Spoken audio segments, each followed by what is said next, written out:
Hello friends, welcome back to it drive with Ansal. June 24 എന്ന് പറയുന്നത് saint John, അതായത് John the Baptist എന്ന് പറയുന്ന ക്രിസ്ത്യാനിറ്റിയുമായിട്ട് ബന്ധമുള്ള ജോൺ ദ ബാപ്റ്റിസ്റ്റ് എന്ന് പറയുന്ന ആളുടെ ജന്മദിനമായിട്ടാണ് അറിയപ്പെടുന്നത്. ജോൺ ദ ബാപ്റ്റിസ്റ്റ് ആരാണെന്ന് ചോദിച്ചു കഴിഞ്ഞാൽ യേശു ക്രിസ്തുവിനെ മാമോദിസ മുക്കിയത് ജോൺ ആണെന്നാണ് പറയപ്പെടുന്നത്. അതുപോലെ യേശു ക്രിസ്തു അദ്ദേഹത്തിൻ്റെ ഫോളോവർ ആയിരുന്നെന്നും പറയപ്പെടുന്നുണ്ട്. അപ്പം അതുകൊണ്ട് വളരെ വിശേഷപ്പെട്ട ഒരു ക്രിസ്ത്യാനിറ്റിയുമായിട്ട് ബന്ധപ്പെട്ട് വരുമ്പോൾ വളരെ വിശേഷപ്പെട്ട ഒരാളാണ് ജോൺ എന്ന് പറയുന്നത്. ജോൺ ദ ബാപ്റ്റിസ്റ്റ് എന്ന് പറയുന്നത്, അതായത് സെൻറ്റ് ജോൺ എന്നും അറിയപ്പെടുന്നുണ്ട്. അപ്പം ജൂൺ 24 എന്ന് പറയുന്നത് അദ്ദേഹത്തിൻ്റെ ജന്മദിനമാണ്. യേശു ക്രിസ്തുവിനേക്കാളും ഒരു ഹാഫ് ഇയർ മുന്നെയാണ് അദ്ദേഹം ജനിച്ചത് എന്നാണ് പറയപ്പെടുന്നത്. അതുകൊണ്ട് തന്നെ ഈ ഡാനിഷ് ട്രഡീഷൻ അനുസരിച്ച്, ഡെൻമാർക്കിലെ ട്രഡീഷൻ അനുസരിച്ച് ഇവർ ഒരു വിശേഷ ദിവസം ആഘോഷിക്കുന്നതിൻ്റെ തലേ രാത്രിയാണ്. അതായത് ഇപ്പം ക്രിസ്മസ് 25 ഡിസംബറിലാണെങ്കിൽ 24 ഈവ് ആയിരിക്കും ഇവർക്ക് ഭയങ്കര ഇമ്പോർട്ടൻ്റ് ആയിട്ടുള്ളത്. അതുപോലെ ജൂൺ 24 എന്ന് പറയുന്നത് നാളെയാണ്. അതുകൊണ്ട് തന്നെ ജൂൺ 23 ഈവനിങ് ആണ് ഇവർ ഇത് ആഘോഷിക്കുന്നത്. സംഗ്ത് ഹാൻസ് ഈവ് എന്നും പറഞ്ഞുകൊണ്ട്. സംഗ്ത് ഹാൻസ് എന്ന് പറഞ്ഞു കഴിഞ്ഞാൽ ഡാനിഷിൽ സംഗ്ത് ഹാൻസ് എന്നും അത് അല്ലാതെ സെയിൻറ്റ് ജോൺസ് എന്നും പറയപ്പെടുന്നുണ്ട്. അതുകൊണ്ട് തന്നെ ഈ ഒരു സംഗ്ത് ഹാൻസ് ഈവ് അവർ ഭയങ്കരമായിട്ട് സെലിബ്രേറ്റ് ചെയ്യാറുണ്ട്. ഇത് മറ്റൊരു ട്രഡീഷനുമായിട്ട്, മിഡ് സമ്മർ ഈവ് എന്ന് പറയുന്ന ഒരു പേഗൻ ട്രഡീഷനുമായിട്ടും ഈ ഒരു ആഘോഷത്തിന്, ഇവർ ചെയ്യുന്ന ആഘോഷത്തിന് ബന്ധമുണ്ട്. അതായത് ഇവർ ഈ നോർഡിക് കൾച്ചറിലുള്ള ആൾക്കാർ കൂടുതലും പേഗനിസവും ക്രിസ്ത്യാനിറ്റിയും കൂടെ മിക്സ് ചെയ്തിട്ടാണ് ഇവർ ഫോളോ ചെയ്യുന്നത്. അതുകൊണ്ട് തന്നെ ഈ പേഗനിസത്തിൽ മിഡ് സമ്മർ ഈവ് എന്ന് പറയുന്നത് സമ്മറിൻ്റെ ഒരു അതായത് ഏറ്റവും ലോങ്ങസ്റ്റ് ഡേ ആഘോഷിക്കുന്ന ഒരു രീതിയുണ്ട്. അതുപോലെ ഇവരും അത്തരത്തിൽ ആഘോഷിക്കുന്നുണ്ട്. അത് ആഘോഷിക്കുന്നത് എങ്ങനെയാണെന്ന് വെച്ച് കഴിഞ്ഞാൽ, ഇപ്പം സ്വീഡനിൽ വാൽബോർഗ് നൈറ്റ് എന്ന് പറയും. അതുപോലെ ഈ വിൻ്റർ കഴിഞ്ഞിട്ട് സമ്മർ തുടങ്ങുകയാണ്. അതായത് വിൻ്റർ എന്ന് പറയുന്ന പീരീഡ് ഓഫ് ഡാർക്ക്നെസ് ആണ്. ഇവിടെ ഒരുപാട് ഒരു 18-20 മണിക്കൂറോളം ഡാർക്ക്നെസ് ആയിരിക്കും വിൻ്ററിൽ.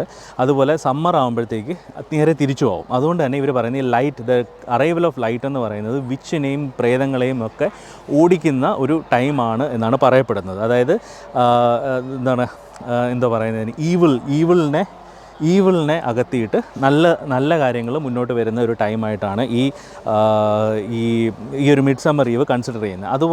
അതുപോലെ ആ ഒരു ട്രഡീഷനിൽ ഇവർ ചെയ്യുന്നതെന്ന് പറഞ്ഞു കഴിഞ്ഞാൽ, ഇവർ കുറേ കുറേ വിറകുകളും എല്ലാം കൂടെ കൂട്ടിയിട്ട് ഇവർ കത്തിക്കുന്നതിന് ഉദ്ദേശം എന്ന് പറഞ്ഞു കഴിഞ്ഞാൽ അത് ഒരു വിച്ച് ക്രാഫ്റ്റിനെ ഓടിക്കാൻ വേണ്ടിയാണ് അത്തരത്തിൽ ചെയ്യുന്നതെന്നാണ് പറയപ്പെടുന്നത്. അപ്പോൾ ആ രീതിയിലാണ് ഇവരിവിടെ ആഘോഷിക്കുന്നത്. ഇത് സ്വീഡനിൽ വാൽബോർഗ് നൈറ്റ് എന്ന രീതിയിൽ ആഘോഷിക്കും. ഇവിടെ ഇതിൻ്റെ ഭാഗം മിഡ് സമ്മർ ഈവിൻ്റെ ഭാഗമായിട്ടോ അല്ലെങ്കിൽ സംഗ്ത് ഹാൻസ് ഈവിൻ്റെ ഭാഗമായിട്ടോ ഇവരിവിടെ സെലിബ്രേറ്റ് ചെയ്യാറുണ്ട്.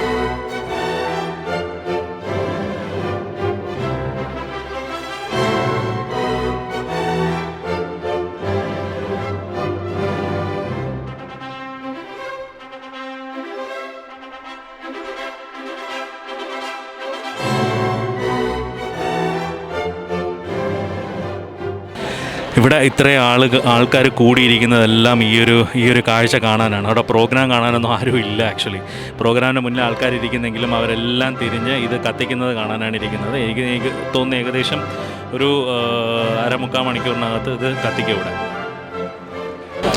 ആ ഷേപ്പിൽ വെച്ചേക്കുന്ന ആ ഒരു സാധനം, ട്രയാങ്കിൾ ഷേപ്പിലിരിക്കുന്ന സാധനമാണ് ഇവർ കത്തിക്കുന്നത്. ആക്ച്വലി അത് വെള്ളത്തിൻ്റെ നടുക്ക് വെച്ചിട്ട് ഇവർ കത്തിച്ച് ഇത് ഒഴുക്കി വിടും. അതാണ് ഇവരുടെ ഒരു ട്രഡീഷൻ എന്ന് പറയുന്നത്.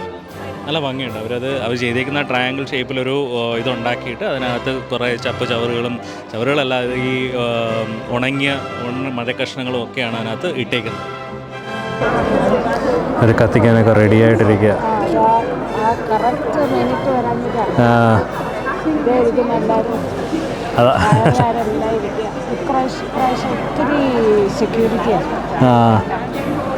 ഞാൻ ഒരിക്കലും കണ്ടിട്ടില്ല ഫയർകാരെ.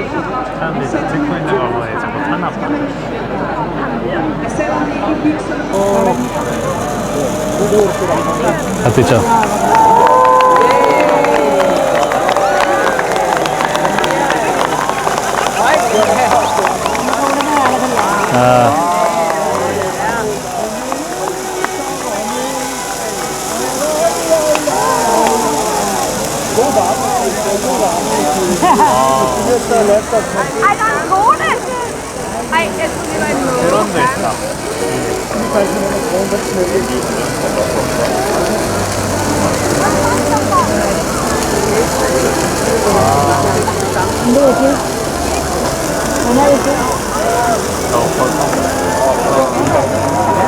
അവർ ഇത് എക്സ്റ്റിങ്ക്വിഷ് ചെയ്യാൻ പോകും.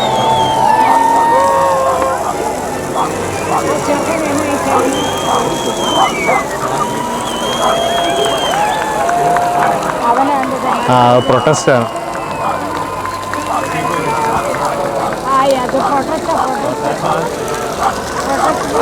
അത് എന്തോ പ്രൊട്ടസ്റ്റ് നടക്കുന്നത്.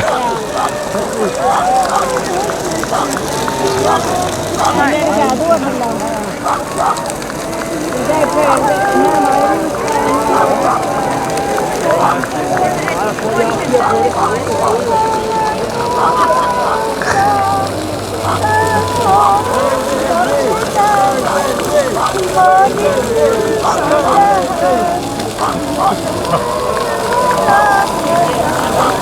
പെണ്ണിനും കിട്ടും ഇപ്പം.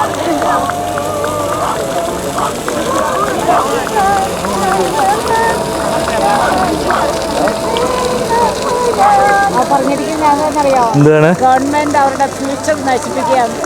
ഓക്കെ. ഗവൺമെന്റ് ഞങ്ങളുടെ ഫ്യൂച്ചർ ബേൺ ചെയ്യുന്നു എന്നാണ് എക്സാക്ട് കോൺസെപ്റ്റ്.